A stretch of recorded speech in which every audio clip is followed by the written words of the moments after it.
Movie ચાલે છે તમારી બધી વાત કરશો તો બોલો કંઈક તો ખબર પડે પણ હવે ઉપાધ્યાય મૂંગા થઈ જશે જોજો અમે ઈચ્છા પહેલા કેટલું બધું વાત કરતા હતા. જય Shri Krishna mister Desai, please to meet you. કેમ છો મંગન કાકા? મજામાં. Let us of back. પાછા તમે તો ઇન્ડિયા જવાની વાત કરતા હતા ને? ઇન્ડિયા તો પહેલે જ અહીંયા તો તમે 22 વર્ષથી રહ્યા ને પણ એવું કહે છે કે હું ઇન્ડિયામાં જે પણ ગરમી બહુ પડે એટલે તો હું બટાકાની માં બફાઈ જવાના જવું નથી. આમ તો અહીં હાકડો થઈ ગયો, પોળો થઈ ગયો, શું થાય મારું એવું કહે છે. એવું કહો છો? ના પણ એ કઈ બોલતા નથી ખબર નથી પડતી. હું તો કઈ બોલો જ નહીં. કઈ બોલો એમના મિત્રો જ બોલે. એનું કારણ છે કે સમજે છે કે બોલેલા શબ્દોના આપણે માલિક નથી રહેતા, નહીં બોલેલા આપણે માલિક.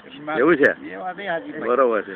એટલે બહુ વ્યવસ્થિત છે ને એમની સ્વીકારવા જેવું છે, આપણે અમલમાં કરવા જેવું છે. Very good. તમે આ છે ને આ પકડી રાખો આમ. હવે લાવો ચાલો તમે દેસાઈ સાહેબ કાંઈ વાત. હા બોલો બોલો. હા બસ બિલકુલ મજામાં. ઉપાધ્યાય મને હસમુખભાઈ ની ઓળખાણ કરે. બરાબર. મગનભાઈ ની. ઉપાધ્યાય માણસ બહુ સરસ છે પણ ઉપાધિથી બિલકુલ ભરપૂર છે. ઉપાધિ હશે રસ્તા નીકળશે, નહીં તો પછી નહીં તો નહીં નીકળે. એ વાત સાચી છે ભાઈ. એક્ટિવ થઈ જાય ના જાવ એને માટે. હા એ વાત સાચી જ છે બિલકુલ. તમે આના ઉપર છે બરોબર ડાઉન થઈ જાય.